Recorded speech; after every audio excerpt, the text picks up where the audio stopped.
이제 마가복음 본문이 급박하게 다른 복음서보다 훨씬 더 설명이 간결한 채로 이 제자들이 또 예수님의 주변 사람들이 어떻게 행하였는가를 보여주고 있습니다. 이 모습들을 보면서 우리는 이 안에서 우리 자신의 모습들을 발견하고 또 그런 우리를 보시면서 우리와 동일한 제자들 혹은 여러 주변 사람들을 보시면서 예수님께서 어떻게 하고 계시는지를 또 살펴볼 수 있습니다. 본문은 오늘 다시 한번 우리에게 거울과도 같습니다. 그럼 우리는 한번 생각해 보십시오. 각자가 다를 수 있겠죠. 나는 이 인물들 중에 어떤 사람에게서 내 거울을 발견할까? 어떤 사람이 내 마음속을 좀 비춰줄까?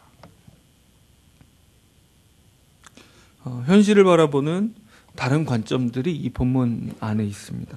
이 안에 있는 사람들이 다양한 현실을 바라보는 그 태도를, 반응들을 보여주는데, 먼저 대제사장들과 서기관들과 장로들, 그리고 그들에게 파송된 무리들이 있습니다. 대제사장들이나 서기관들이나 장로들 다 사내들인 공회를 당시의 최고 종교 최고 기관인, 당시에는 그 유대 사회는 종교와 정치가 일치된, 물론 로마 제국 치하에 있었지만 어느 정도의 자치가 허용된 상황에서 그런 상황이었기 때문에 권력기관의 수장들인 의회의 국회의원쯤 되는 그런 사람들이 이제 보낸 무리들입니다. 이 사람들을 보통 사두개인이라고 불렀습니다.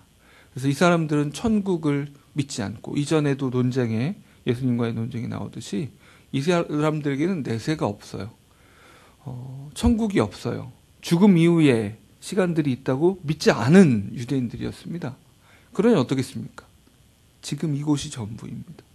이곳에서 높은 곳에 있고 영향력을 발휘하고 이곳에서 모든 것을 누리는 것이 자연스럽게 전부가 될 수밖에 없는 그런 사람들입니다. 이 사람들에게 예수님은 강력한 위협적인 존재였습니다. 사실 성전 제도에 있어서 어떤 면에서는 필요악이라고도 말할 수 있는 환전상이라든가 가축을 파는 사람들을 성전에서 내어 쫓으시고, 왜냐하면 이런 권력을 가진 사람들은 거기서 나오는 수입들을 세금처럼 받던, 뭔가 그런 종교 제도 안에, 유대 종교 제도 안에서 이익을 취하며 살던 사람들인데, 예수님이 전적으로 그것을 부인하고, 그리고 그야말로 일반 대중들의 인기를 한몸을 받으면서 권력에 있어서도 위협을 가하게 되니까 자연스럽게 예수님을 몰아내야 되는, 예수님을 어떻게든 처리해야 된다, 이런 마음을 가질 수밖에 없는, 현실을 바라보는, 현실이 전부인 인생들입니다. 또 우리 자신도 현실이 전부라고 여길 때가 있죠. 힘든 고통과 어려움과 고난 앞에서 반응들이 확 갈립니다. 정말 다른 가치관을 가지고 있는 것처럼 살아왔는데, 고통 앞에서, 고난 앞에서 현실이 전부인 것처럼, 나 이것만 해결되면 돼, 나 이것만 벗어나게 해준다면, 나 이 고통만 없어질 수만 있다면 뭐라도 하겠어 라고 자신의 몸의 고통이, 자신의 삶의 고통이, 고난이 해결되는 것이 전부가 되는, 그 현실이 전부가 되는 선택을 할 때가 있습니다. 사실 매 순간 우리는 우리의 현실을 어떻게 바라볼 건가 선택을 하며 살아갑니다.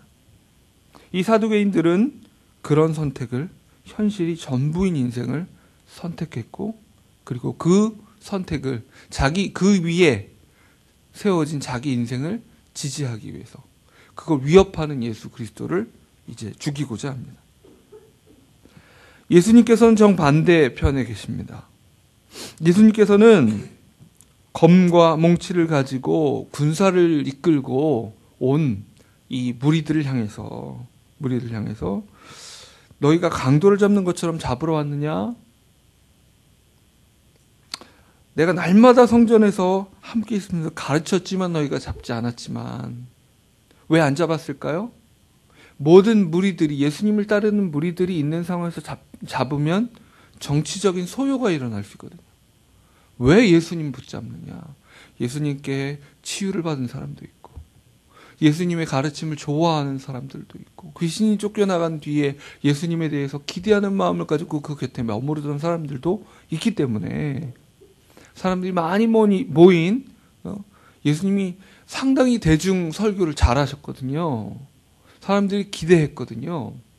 그래서 그 앞에서 예수님 붙잡아가면 정치적 사태가 일어나니까 책임질 수 없으니까 이렇게 아무도 없는 때를 틈타서, 이 새벽을 틈타서 예수님 붙잡는 건데, 하지만 그러나 이는 성경을 이루려 함이니라.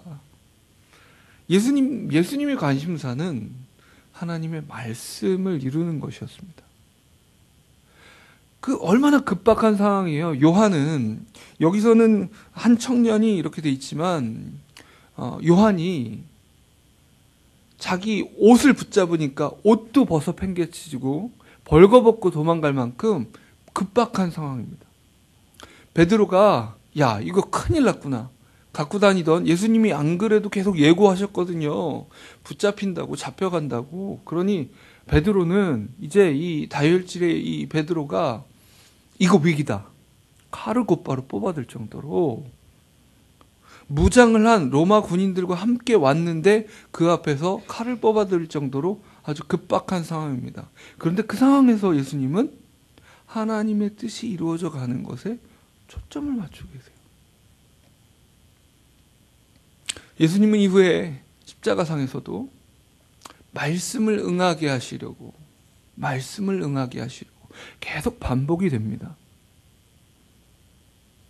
그분의 모든 사건을 바라보고 고난을 바라보고 모든 상황들을 바라보는 그 핵심 관점은 어디에 있습니까? 하나님의 뜻, 하나님의 나라였습니다. 어떻게 그렇게 하실 수 있었을까요? 하나님의 아들이시니까요. 그렇죠. 하지만 예수님께서는 온전히 인간이셨습니다. 온전한 인간의 연약함을, 흔들리는 우리와 동일하게 흔들리는 성정을 가진 예수 그리스도께서 어떻게 그러실 수 있을까요? 이 앞에 그 이유를 스스로 말씀해 주십니다. 제자들에게 깨어 기도하라. 깨어 기도하라. 어제 본문이죠. 예수님께서 겟세마네 동산에서 땀이 피가 떨어지듯이 할 정도로 온 힘을 다해서, 온 존재를 다해서 하나님 앞에 기도하셨습니다. 나의 원대로 마옵시고 아버지의 뜻대로 하옵소서. 온 존재를, 그의 온 마음과 온 힘을 다해서 하나님의 뜻을 구하고 그 앞에 자신이 굴복하기 위해서, 스스로를 쳐서 복종시키기 위해서 기도의 씨름을 하셨습니다. 그리고 그 기도의 씨름의 결과 예수님의 내면에는 이미 결론이 나 있는 거예요. 기도의 그 자리에서 삶의 주요한, 내가 현실을 어떻게 바라볼 것인가, 그리고 내가 어떤 결정들을 내릴 것인가에 대한 중요한 결정들이 이미 나 있었습니다. 그리고 이 위기의 순간 모두가 정신을 못 차리고 있는 이 상황에, 사실 이 사두개인들이 보낸 대제사장들과 서기관들과 장로들, 이 산헤드린 공회의 공회원들이, 지도자들이 파송한 이 사람들이 굉장히 긴장했어요. 예수님을 당연히 붙잡을 줄 알고 온 것이 아니라 상당히 긴장하고 온 겁니다. 그러니까 유다와 함께 군호를 짜서 암구호를 만들어가지고 예수님께 먼저 문안 인사를 하면, 입맞춤을 하면 곧바로 붙잡기로. 왜요? 예수님 주변에는 11명이나 되는 장정들이 있습니다. 그렇죠? 그리고 무엇보다 더 두려운 것은 예수님 자신이 기적을 일으키는 분이었어요. 오병이어의 기적, 귀신을 떠나가게 하고, 이런 기적을, 초자연적인 권세들을 보여주셨던 그 예수님께서 무슨 일을 하실지 어떻게 알겠어요? 그러니 긴장할 수밖에 없습니다. 중무장을 하고 왔어요. 이 모든 상황, 이들도 복음서 다른 부분에 보면 어떻습니까? 그가 나다. 그러니까 이들이 뒤로 움찔하는 그 모습들을 보여줍니다. 깜짝 놀라는 거죠. 예수님께서 이 모든 모습 속에 하나님의 뜻을 생각하셨습니다. 여러분 혹시 그런 경험들이 있으십니까? 너무나 당황될 만한 상황인데, 힘겨울 만한 상황인데, 아니 사실은 정신이 하나도 없었는데 고통스러워서 이걸 어쩌나 싶었는데 어느 결에 하나님을 찾고 어느 결에 내 마음이 하나님께서 주시는 그 평안이 들어오며 지금 일이 좋게 될지 나쁘게 될지가 아니라 이 곁에 이 상황 가운데 함께 계시는 하나님께 초점을 쫙 맞춰지게 되는, 예수님께서는 이 사두개인 정반대에 있는 이 현실주의자들의 반대편에서 하나님 나라를 보고 계십니다. 제자들이 그 사이에 있습니다. 배신자 유다는 그리스도의 이름을 돈 받고 팔아먹는 자가 되었습니다. 그도 하나님 나라를 맛보았습니다. 둘씩 파송되었을 때에 그 역시 명하였을 때 하나님 나라가 임해서 하나님 나라의 증거 뭡니까? 귀신들이 떠나가고 복음이 선포되고 사람들 안에 영적인 빛이 깨달음이 주어지고 질병이 떠나가는 이 모든 일들을 그들이 경험했습니다. 그 중에 하나인 유다가 이제 그리스도의 이름을 돈을 받고 팔아먹습니다. 여러분, 우리도 순간순간 예수 그리스도의 이름을 우리의 유익을 위해서 사용할 수 있습니다. 언제는 주님을 사랑하는 사람이었지만 어느 길에 주님을 사용하고 이용하는 자로,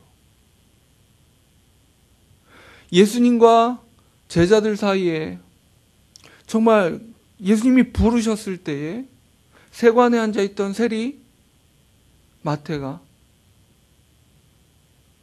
일어나고 그물을 깁던 제자들이 곧바로 일어나서 그분을 따를 때에 그들과 예수님을 가릴 것이, 그 사이에는 어느 것도 방해할 것이 없었습니다.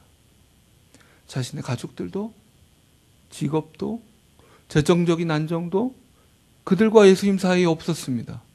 그러니 그것을 버려두고 갈 수 있었죠. 근데 어느 결에 어떻게 하면 이 하나님 나라에서 내가 한 자리 해먹을까? 그걸 놓고 싸우고 있는 이 제자들의 모습에는 뭐가 있습니까? 자신들이 예수님을 통해 얻을 유익이 예수님과 자신 사이에 끼어들어 있습니다. 그것이 우상이 됩니다. 그것이 예수 그리스도를 따라가는 것을 가로막고 있습니다. 하나, 둘, 점점 많은 것이 그리스도와 나 사이에 끼어들어갑니다. 그리고 예수님을 바라보는 대신 그 사이에 끼어든 것들에 초점을 맞추게 됩니다. 그것을 빼앗기지 않기 위해서, 그것을 움켜쥐고 놓치지 않기 위해서 그리스도를 놓치게 됩니다. 유다는 눈앞에 있는 이익과 불확실해 보이는 계속 고난과 죽음에 대해서 이야기하고 자신이 기대했던 그 로마 권력의 전복, 혁명, 뭔가 눈에 보이는 붙잡을 수 있는 현실적인 하나님의 나라를 이야기하지 않고 죽음과 고난을 얘기하는 그 그리스도를 붙잡는 대신에 눈앞에 보이는 그 권력과 손잡는 것을 선택하고 그 얼마 안 되는 돈을 붙잡았습니다. 유다가 어디 멀리 있지 않습니다, 여러분.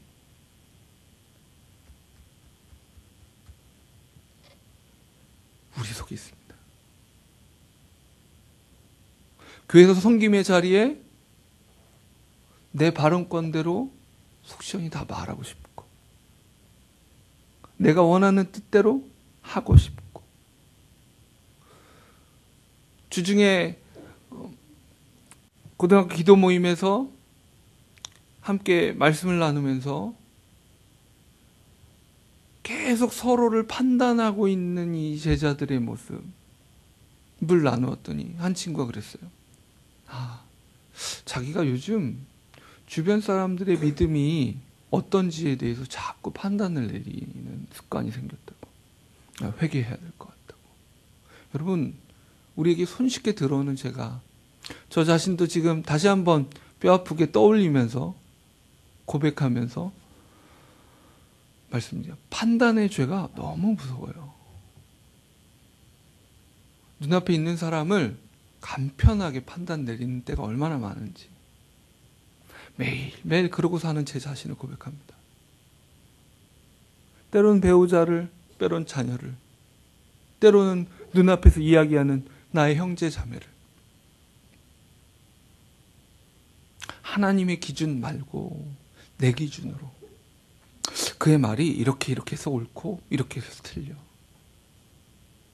그가 하나님 앞에 진심으로 씨름하며 하나님 앞에 나아가기 위해서 애쓰고 힘쓰는, 그 가운데 때로는 오류가 있고 때로는 실수가 있고 때로는 연약함이 있을지라도 하나님 앞에 나아가기 위해서 애쓰고 힘쓰는 그를 볼 때 하나님이 어떻게 판단 내리실까를 생각하기 전에 나의 판단을 내릴 때가 참 많습니다. 이런 우리 자신의 기준과 우리 자신의 것들로 살아가는 우리, 검을 휘두른 베드로나 결국 달아나 버리고만 제자들이나 자신의 열심으로 자신의 마음으로 하나님 나라를 위해서 애쓰고 힘썼던 사람들입니다.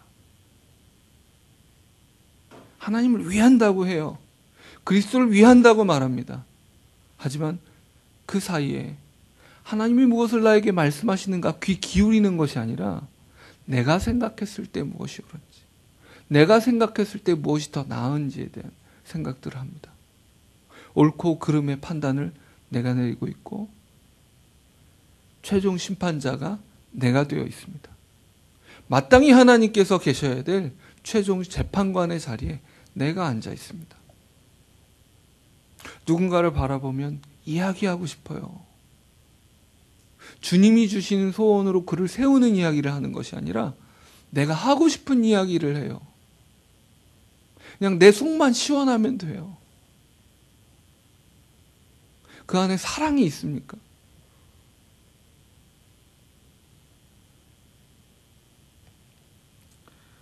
검으로 세워지는 나라가 아닌데 검을 휘두르고 있습니다. 베드로처럼 이 쇠 검을 휘두르지 않았을지라도 혀의 검들을 휘두릅니다. 판단의 검들을 휘두릅니다.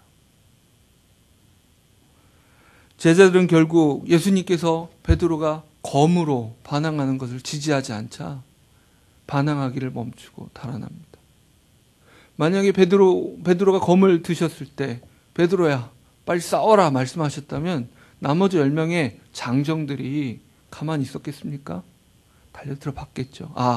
우리 기적을 일으키는 예수님이 내 뒤에 있는데 내가 어떻게든 해봐야지, 이런 마음을 가질 수도 있을 거 아니에요. 하지만 지지해주지 않으니까, 예수님이 비폭력으로 나오니까 낭망해버립니다.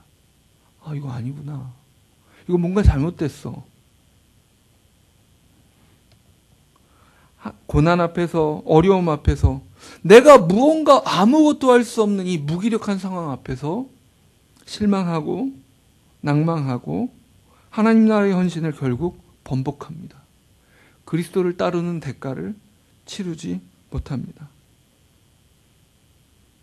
이렇게 계속 현실에 설득당하는 우리입니다. 그리스도께 끊임없이 초점을 맞추기 위해서 애쓰는 우리가 아니라 끊임없이 현실에 설득당합니다.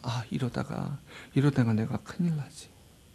이러다가 무슨 일이 날지 모르지. 스스로가 스스로를 계속 설득합니다. 현실 앞에 무릎 꿇도록 설득합니다.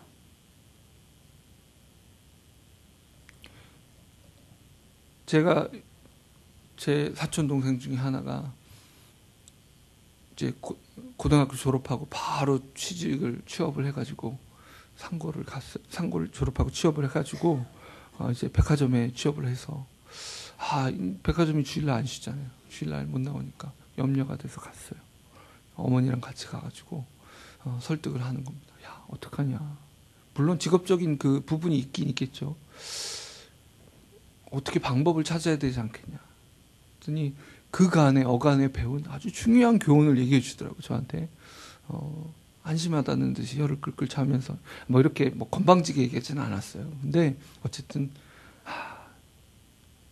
세상이 만만치 않더라고. 이렇게 얘기하더라고요. 저 취업하고 얼마 안 됐으니 그게 얼마나 그 뼈에 와닿는 얘기겠어요? 저는 뭐 그때 바로 대학 1학년이었으니까 이게 뭐 감이 없는 거죠.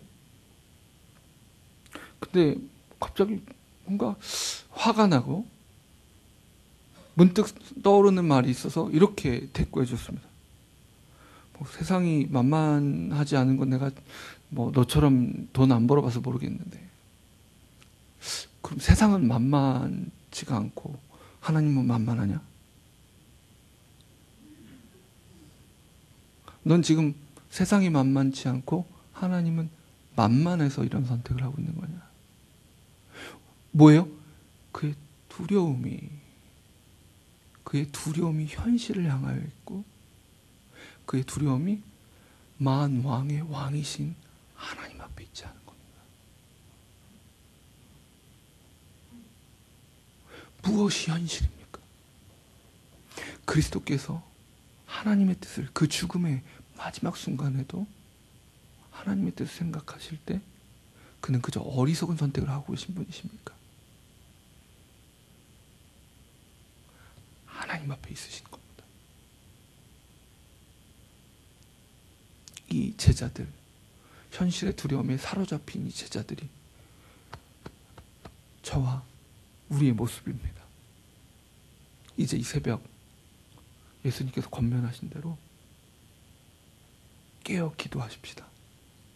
기도의 행위로 우리가 뭔가 이룰 수 있는 게 아니라 그렇게 떠나가는 제자들, 그렇게 현실에 붙들려 있는 그 제자들을 위해서 대신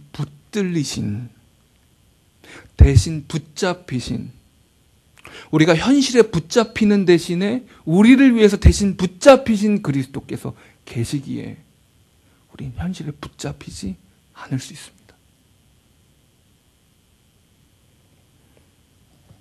배신자인 우리를 대신해서 버려지신, 버림받아 마땅한 배신자들을 위해서 버려지신 예수 그리스도가 있기에 우린 하나님께 버림받지 않고 이 시간 다시 나아갈 수 있습니다.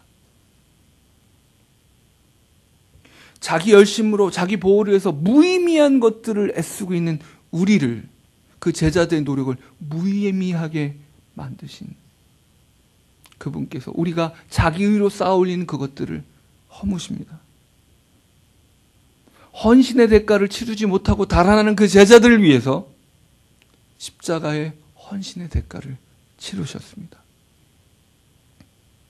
이 새벽 그가 행하신 일들을 의지하고 다시 일어서십시다. 현실의 붙잡힘을 떨쳐내고 헌신의 대가를, 현실에 붙잡힌 대신에 헌신의 대가를 치름으로 만왕의 왕이신 그분 앞에 두려움으로 서는 이 새벽이 되기를 소원합니다.